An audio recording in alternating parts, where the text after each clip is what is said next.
विषय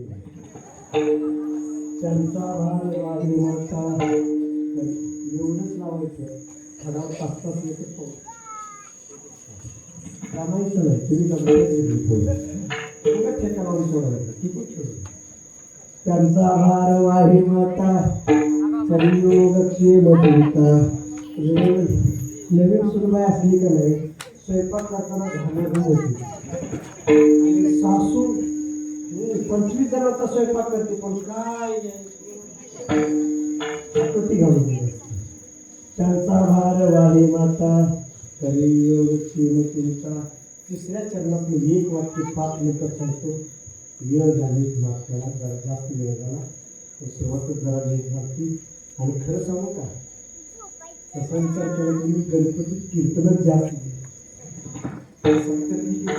काय तर चिंतन मानता येत का अभंगातला या सांगता येतो. गणपतीचं काय एवढं गणपतीचं कीर्तनात वातावरण केलं नसतं पण या गावामध्ये सप्त्यासारखं वातावरण केलं त्यामुळं 1 मिनिटामध्ये तिसऱ्या चरणाचा अर्थ सांगतो थांबतो. तिसरं चरण काय सांगते भगवान परमात्मा तुमची जबाबदारी डोक्यात घेतो तुमचा योगक्षेम पाहतो एवढंच नाही तर भुलून तुमची वाटच चुकू देत नाही. हे सगळ्यात मोठं ऐका वाट चुकू देत नाही म्हणजे तुम्ही जर भक्ती करत असाल तर तुमची वाट चुकायची भीती तुम्ही करायची.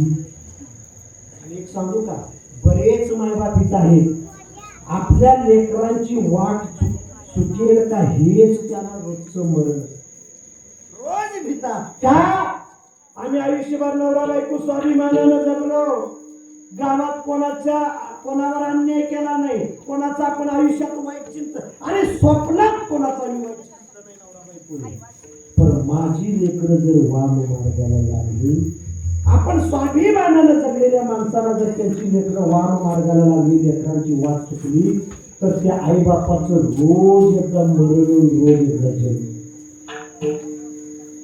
विचार करून बघा काय म्हातारी माणसं जर देवळात जाता जाता रस्त्याने गेली तर देवाला होता देवा हे बघ आमच्या पोराला जरा यश कमी दिलास तरी आमची काही तक्रार नाही फक्त त्यांची वाट चुकू दिली. माझ्या डोळ्या देखत माझ्या लेकरांचं कोणीतरी बरं वाईट केलेलं मला ऐकायला मिळालं आमच्या घराण्याचा अपमान करू देऊ.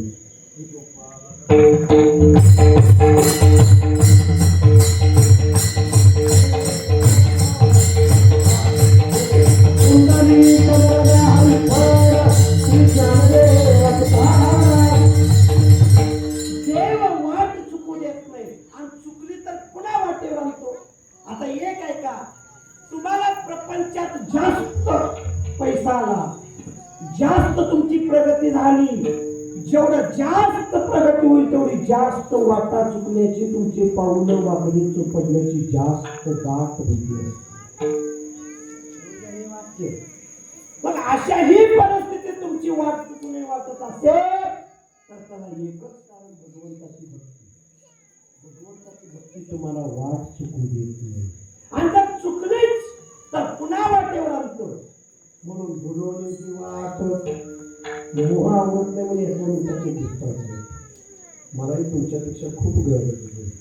मला तर रात्रभर प्रवास करायचा आहे पण हितो उभारल्यानंतर अभंगातली काही शंका राहू नये म्हणून तुमचा अर्ध समाधान होऊ नये म्हणून वाट चुकू देत नाही आणि चुकली तर पुन्हा वाटून आणतो. बऱ्याच लोकांचा अनुभव आहे. काय काय लोक म्हणतात आम्हाला कीर्तन गेला महाराज 2010 मध्ये पूर्णता संपली होती 50 लाख कर्ज झालं होतं गावातले सोडा नातेवाईक घरी भेटायला येत नव्हते नातेवाईक सोडा भाऊ बाजूला झाले भाऊ सोडा बायका पोरांनी सांगितलं तू केलेस तुझं तू फेल. फक्त दावा आणि मरण दिसत होत. पैपावण्याच्या गावाला जावं कसं तरी मरून जावं पूर्णतः संपलो होतो उद्ध्वस्त झालतो मरणापेक्षा दुसरा पर्याय नव्हता. पण अशाही काळात एक अशी दोरी सापडली एक सूत्र सापडलं एक महात्मा सापडला एका ठिकाणी तो माणूस म्हटला काही प्रसंग माणसाच्या जीवनात घडतो आणि त्यांनी वाया गेलेल्या मला पुन्हा वाटोर आणलं. 2010 आता 2025 पहिल्यापेक्षा 4 पटीने माझं चांगलं झाले. ही वाक्य काय आहे? तुम्ही वाया गेला तरी तुम्हाला वाटेल आणणं ही जीवनाची सगळ्यात मोठी. सांगू का माझ्या बापावर तुम्हाला, तुम्ही सगळ्यात जास्त प्रेम कोणाकडे करत असाल तर लेकरांच्यावर करत. खरं सांगावं, आपली लेकरं वाम मार्गाला लागावी, त्यांची वाट चुकावी, असं किती जण म्हणतात. आई वडील सरळ म्हणतात आम्ही भोगले की लेकरांना येऊ कल्याण करावं असं वाटतंय. मी तुम्हाला सांगतो, तुमच्याकरता भक्ती करू नका, पण आपल्या लेकरांच्या आयुष्यात वाट चुकू नये वाटत असेल तर त्यांची वाट चुकू नये म्हणून तुम्ही भक्ती करा. त्याला भगवंताच्या भक्तीनं, त्याच्या कृपेनंच आपली वाट चुकत नाही. त्याचं अति शिक्षण, अति पैसा, अति ज्ञान तुम्हाला वाम मार्गाला नेण्याची असते. त्याला अध्यात्माची सांगड असेल, नीतीची धर्माची सांगड असेल तरच तुमचं पाऊल वाकडं पडत नाही. 1 मिनिटात प्रसंग सांगतो, सेवा संपली. पुराणामध्ये काही बिल्व मंगल नावाचा भाग, नदी काठी राहायचा, कोण्या गावात जायचं नाही, संन्यासी माणूस, कोणाला काय मागायचं नाही, नदीमध्ये आंघोळी करायचं, नदीच्या वाळवंटात दिवसभर भजन करायचं आणि त्याच नदीच्या काठाला संध्याकाळी झोपायचं. त्या गावातली बायका माणसं धुणे धुवायला येताना रोज सकाळी आपल्याच गावचं महाराज नदीवर राहतात, ते कुणाच्या घरी जात नाही. म्हणून प्रत्येक शेजापाजारच्या नदीकाठच्या गावातली माणसं, बाया माणसं, गडी माणसं नदीला येताना खाली हाताने येतात. आपलं महाराज नदीवर राहतील, कोणाच्या घरी जात नाही, कोणाला काही मागत नाही. मग शिळं पाकट असे ना घरात घेऊनच यायचं का? आपलं महाराज नदी सोडून कुठं जात नाही. एक दिवस दुपारची वेळ आहे, वाळवंटात भजन करत डोळे झाकून सज्ज समाधी लागल्या. एवढ्यात एक स्त्री त्या गावातली धुणं धुयाला आली. गुडघ्या एवढ्या पाण्यात जाऊन ती धुणं धुते. ती आली कारण ठरलेला नेम, येताना तिनं मेवा चिरमुरं काय असेल ते घरातलं बाजूला चाललं होतं. महाराजांच्या पायाजवळ ठेवलं, पाया पडून धुणं धुयाला गेली. 10 मिनिटांनी डोळे उघडले आणि नदीच्या पाण्यात धुणं धुणारी स्त्री त्यांच्या डोळ्याला दिसली. इकडं तिकडं पाहिलं, दुपारची वेळ कुणीच नव्हतं आणि महात्म्यांच्या डोळ्यात काम पडलं. एक टक मोठे गळे करून त्या स्त्रीकडे बघायला लागले. तिनं धुणं धुता धुता 2-3 वेळा मागे बघितलं. अरे आपलं महाराज अख्खं गाव नदी काठाला येताना खाली हाताने येते. बारकी लेकरं जरी जनावरं राखायला आली तरी आमच्या महाराजांना काहीतरी खिशातून घेऊ. महाराज कोणाच्या घरी जात नाही, कोणाला काही मागत नाही. आणि त्या महाराजांनी अख्खं गाव आम्ही ज्यांना अन्न पुरवतो त्या महाराजांनी माझ्याकडून मोठ्या डोळे करून तिच्या लक्षात आलं. पटकन कपडे बादलीत भरले, बकेट डोक्यावर घेतली आणि सरसर गावाच्या दिशेने घाबरून निघाली. जशी ती स्त्री गावाकडे निघाली तसा हाही बिलवा उठला, तिच्या पाठीमागे चाललेला. स्त्री गावात बिलवमंगल गावात, स्त्री गल्लीत बिलवमंगल गल्लीत. स्त्री आपल्या घरात गेली, हा तिच्या चौकटीला जाऊन ठेवली. ते आत गेली, तिला नवऱ्याला सांगितलं, मालक अख्खं गाव ज्यांच्या पाया पडतं, आपण ज्याला घेऊन भाकरी घेतो ते माझ्याकडे डोळे मोठे करून बघायला गेले. मी घाबरून आले तर माझ्या मागे ते गावातून गल्लीतून दारात आले. त्यांची काय इच्छा, त्यांना काय हवे बाहेर जाऊन विचारलं. नवरा बाहेर आला, अजून पण त्यांचे डोळे मोठेच आहेत, एक टक बघत होते. नवरा बाहेरांनी सांगितलं, महाराज मी या घरचा मालक आहे, तुम्ही माझ्या दारात उभा आहे, मी आपली काय सेवा करू सांगा. आणि मग याचे डोळे खाली आले. तिकडं बघितलं आणि याच्या लक्षात आलं, मी नदी काठी नाही, काय एका स्त्रीच्या दारात उभा. नदीपासून एका स्त्रीच्या दारात आलेले सुद्धा महात्म्याला कळलं नाही एवढा काम बनवलं. इकडे तिकडे बघितलं, त्याच्या लक्षात आलं आपण माती खाली.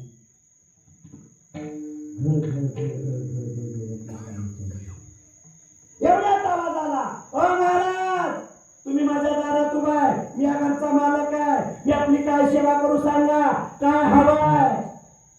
त्याने विचार केला, अरे अख्खं गाव मला एक वेळेला उपाशी झोपू देत नाही, एक वेळ ज्या गावाने मला 20-25 वर्ष सांभाळलं त्या गावातल्या एका स्त्रीच्या पाठीमागे चालत मी तिच्या दाराकडे येते. घळ घळ घळ घळ घरात पाणी सांगितलं, दादा मला 2 टाकलं पाहिजे की म्हणून मी तुमच्या दारात, मला 2 टाकलं.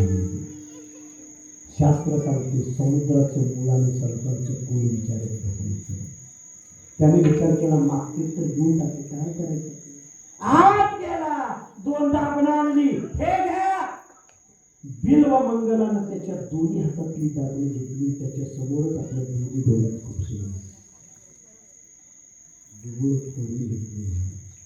बुबुळ चेहऱ्याच्या बाहेर गुंकायला लागली. जिथून पाणी गळत होतं तिथून भळा भळा भळा भळा रक्त जायला लागलं. रक्तानं शरीर माकलं, धारा तीर्थ झाला, जमिनीवर कोसळला. घर मालक रडायला लागला, महाराज माझ्या घरात तुम्ही माझ्याच घरातली गेले, गावच्या मालकाला तर काय माझ्यावर आली, मला दोषी ठरवती.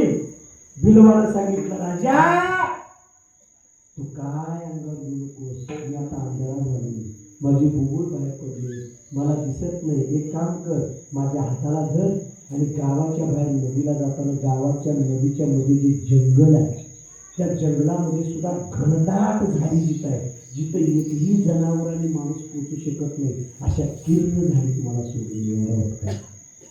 त्यानं हाताला धरलं, गावाच्या बाहेर नदीकडच्या रस्त्याला जे जंगल आहे त्याही जंगलात जिथं किर्ण झाडे त्या घनदाट जंगलात सोडून गेला. पश्चाताप झाला होता, हात वर करून भजन करायला लागला. देवा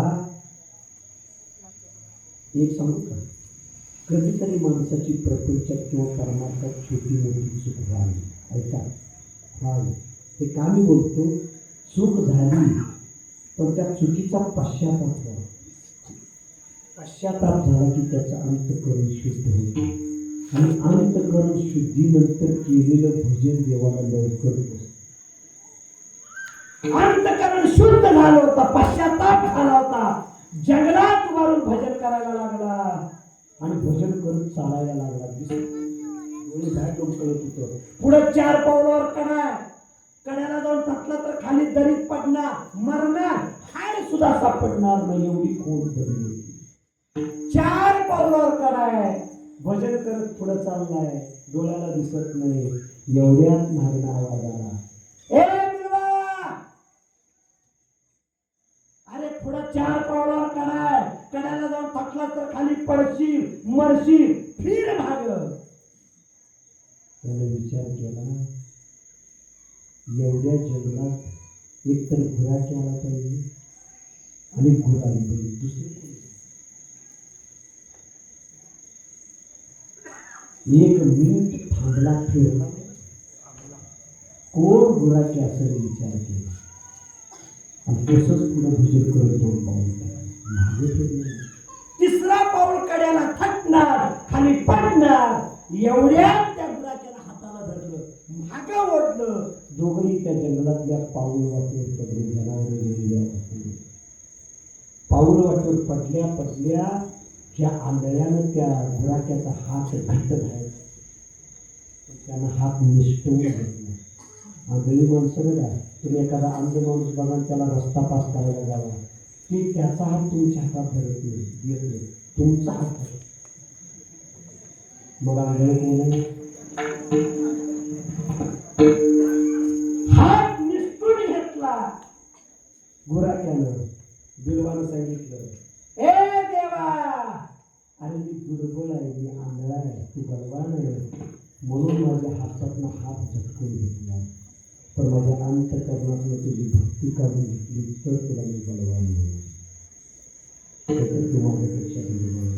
देव प्रसन्न झाला, मोठी मारे, अरे बिल्वा किती मूर्ख आहेस, अरे किती वेळा आहेस, एका माय माऊलीच्या पाठीमागं 4 पावलं चालून गेलास म्हणून एवढी मोठी, अरे स्वतःचे डोळे फोडून गेलास, मूर्ख कुठला, अरे आंधळा झालास.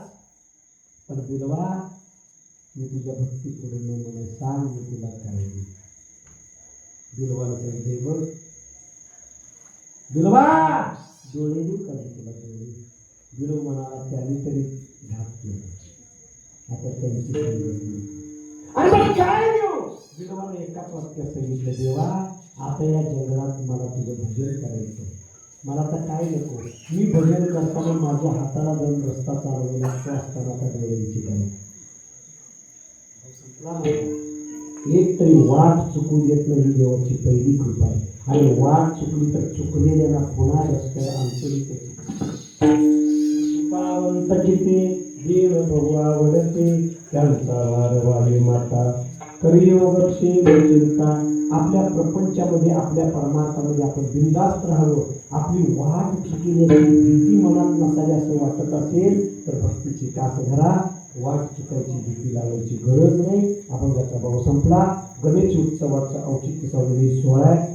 आदरणीय भगवान सुंदर असं तरुणी. खरं सांगू का, बऱ्याच गणपतीमध्ये सांस्कृतिक धार्मिक कार्यक्रम नसून वेगवेगळे कार्यक्रम असतात, पण आपण भारतातले आहोत तर त्यात महाराष्ट्र भूमीतले आहोत हे त्या मंडळाने दाखवून दिलेलं आहे. खरंच सांस्कृतिक आध्यात्मिक आपल्या वारकरी संप्रदायाची कार्यक्रम ठेवलेली एकच सांगेल, जी मंडळाची तरुण पिढी आहे त्या सगळ्यांना भगवंत अशीच बुद्धी देत जाऊन त्याच्या सगळ्यांच्याकडून उत्तर भगवंताची, संतांची, सद्गुरूंची, संप्रदायाची, अध्यात्माची, धर्माची सेवा घडावी.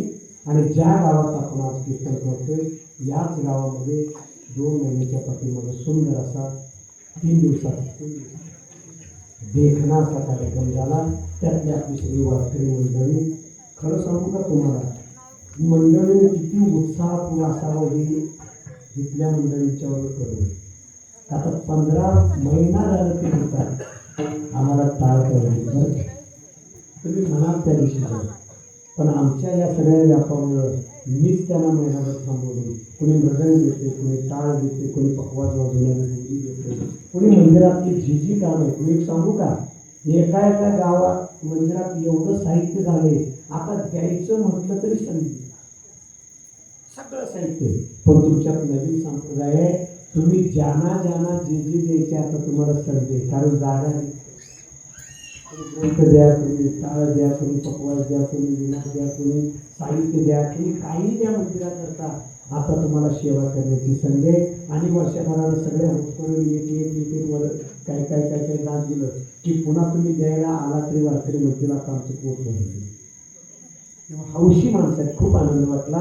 तुमच्या सगळ्यांच्याकडून हा वारकरी संप्रदाय असाच वाढत जावा. पण पुनश्च एकदा त्या गावातील आमचे वारकरी भाविक भक्त, सद्भक्त, पारायणाची मंडळी आणि गणेश उत्सवाची तरुण युवक त्या सगळ्यांना धन्यवाद देतो. झालेली सेवा तुमच्या माझे प्राणप्रिय श्रीगुरू आणि तुकोबांची विद्यावंशे ब्रह्मचैतन्य स्वामी कृष्णाची वैकुंठाची अर्पण करून सेवेला पुढे तुका म्हणे तरल्या एका भावे त्यांचा भार वाहे माता करियोग क्षेम चिंतामण तुका म्हणे जीवे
झाले समाधान. गुरुदेवा, आता